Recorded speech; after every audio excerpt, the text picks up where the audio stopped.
Hey, welcome again, and this is the final push that we will give to our application. So by the end of this lecture, you'll have a fully working program that can store and retrieve book records in an SQLite database. So as you know, we have two scripts. We have frontend.py and we have the backend.py script. We are completely done with the backend.py script.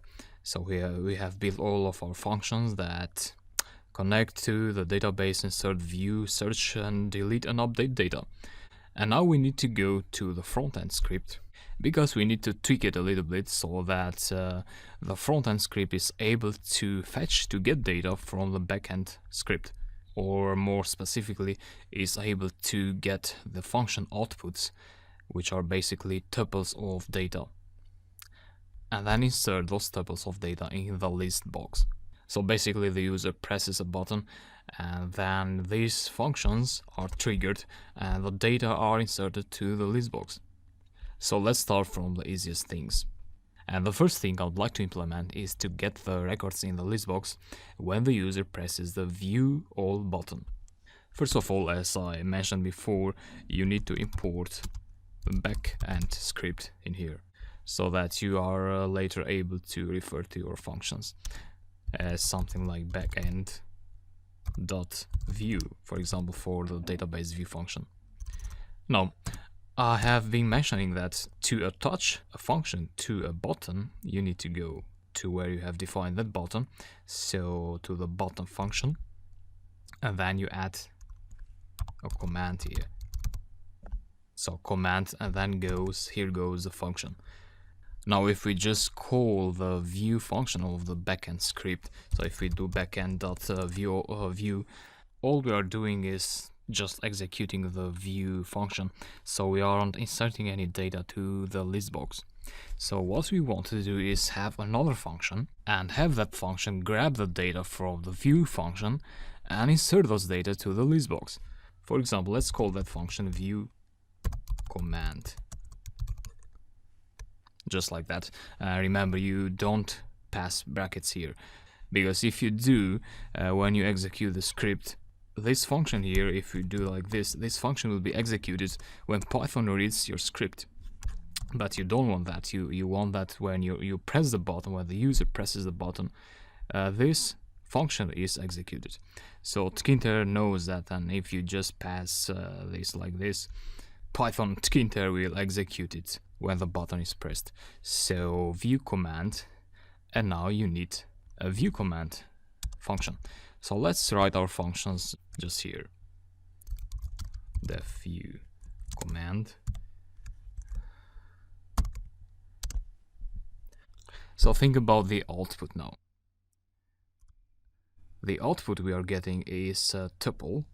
So I'm going to execute the view function here, so print view, just to see what we have if you have forgotten it. So Python backend.py, and so we have a list of tuples, so tuples inside a list, and what we want to do now is to insert each of these tuples, so each of these database rows, as a new row inside the list box.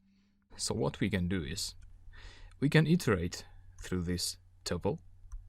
So that would be for, let's say, a row in backend.view. So this is actually this list here. So this is actually an object, a list object. And then list 1, I believe that's how our list box is called. So yeah, so it's a list 1. That's a variable holding our list box dot insert, and then the insert method gets 2 arguments.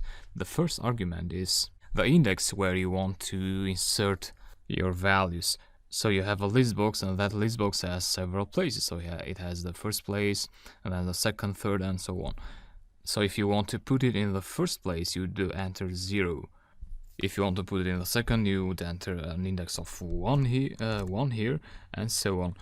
But think about that. We are iterating through this tuples. So we go to the first tuple, and then we would want to put it, and we would want to put this tuple as the first item of the list. And then we would want the second to be put as the second item, and so on. So in such cases, the insert method also has a special index that is called end. And then you pass the row. So what that means is that the new rows will be put at the end of the list box. So you have this row, and this is put the first one, and then this will be put at the end of the existing rows. So that ensures that every new row is inserted at the end of the list box. So I hope that is clear. And I would actually like to execute the script. So now we have the front end. .py.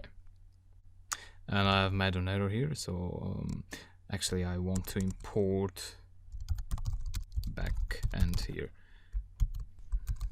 Like that. Execute again. And we got the interface. So let's see what view all has. Name backend is not defined in line 5. So back, yeah, of course it's not defined because I have a typo here. Backend. Alright, let's try it again. Close it. Let's see.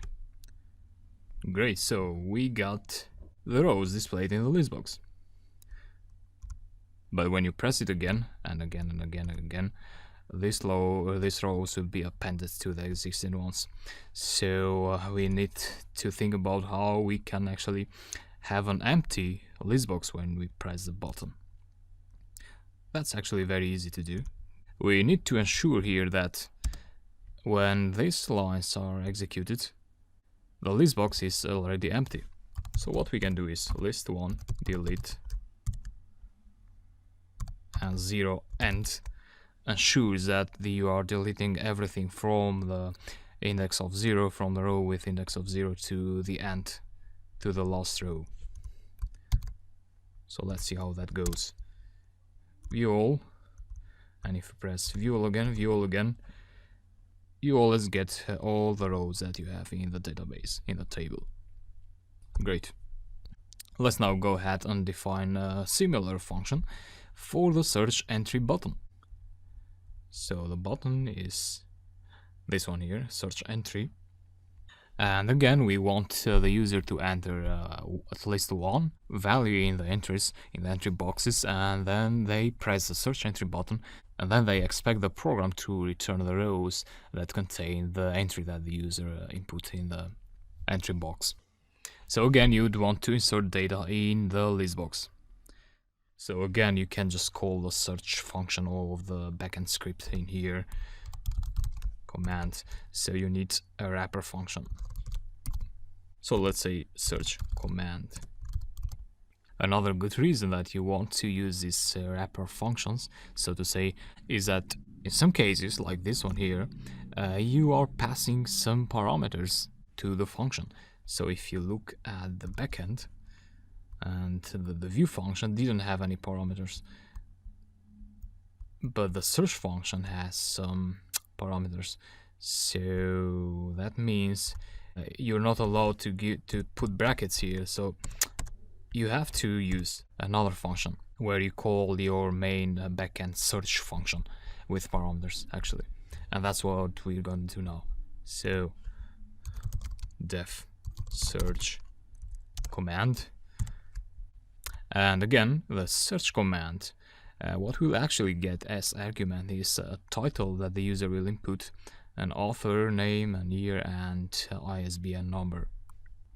Now, the way we're going to get these parameters is from the entry widgets. So, where's the entry? Here are the entry widgets. And you should remember that we have this string var object here. This variable that has the string var data type will be given as a value the text or the number that the user enters in the entry widget. So keep that in mind.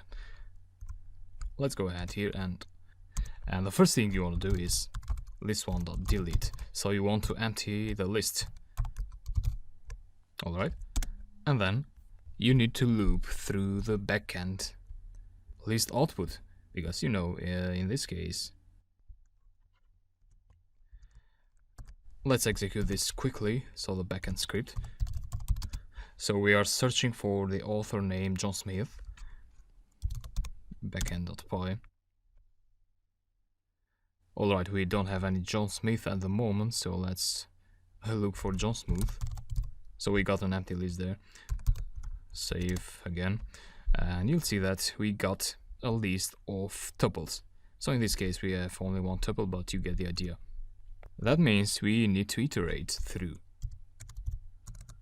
for row again in backend dot search, and here you need to be careful. So the search function has parameters, and the first parameter will be title text.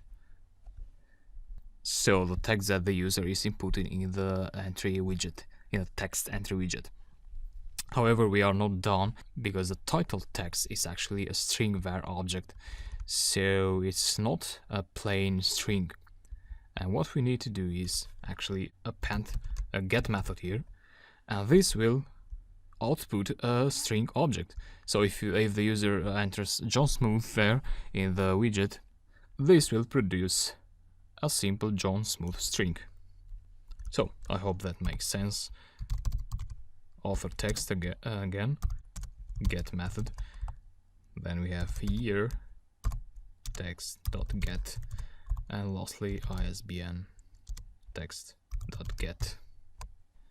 So for row in the list that the search function will output for us when it searches the database, we simply want to insert new values at the end of the list, just like that. I can see the syntax highlighting is not working here, so I probably have some sort of typo. Yeah, I'm missing a colon here. So now for and in were colored in purple. Okay, so let's try out the frontend script, and let's look for author John Smith. Well, obviously I press the view all button, so I got everything here. So you want to press search button. Alright, search, and it always shows John Smith. If you say view all, it shows everything. So it seems to be working. And next is add entry button.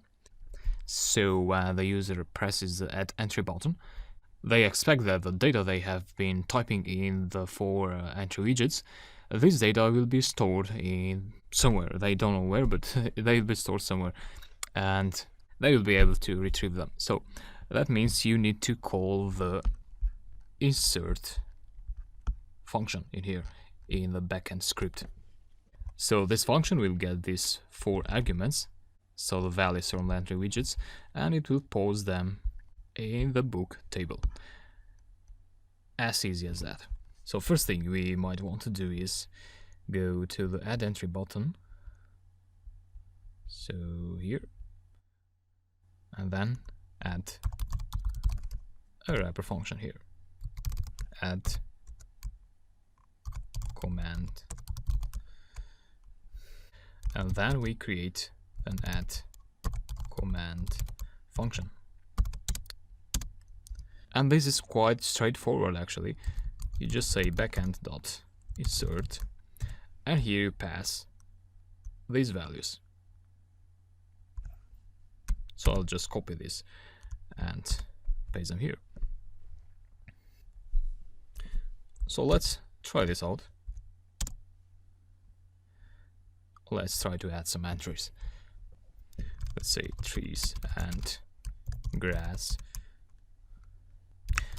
Let's say Ben Sand, year 1917, and just put a number there for the ISBN, and add entry.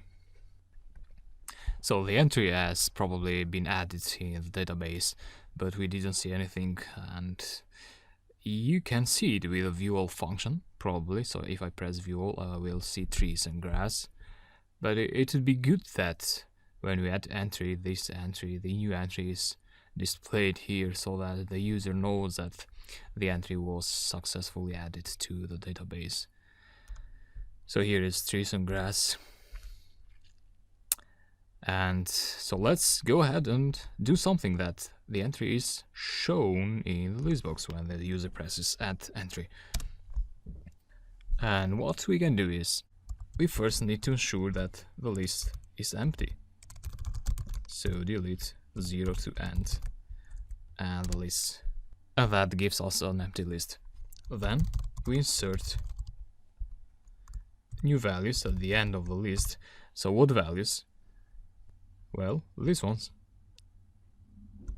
So the values that the user will enter. Just like that. So let's see how this goes. Let's say lands, grasslands.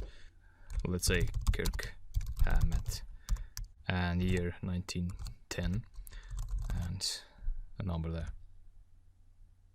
And this is not quite what we were expecting actually. And we got this because we are inserting here many values indeed. So we are telling Python to insert all this in a new value, this in a new one, and this as well, and so on and so forth. So the solution here is simple. Just put it as a single value, so as a tuple, and then run the program again.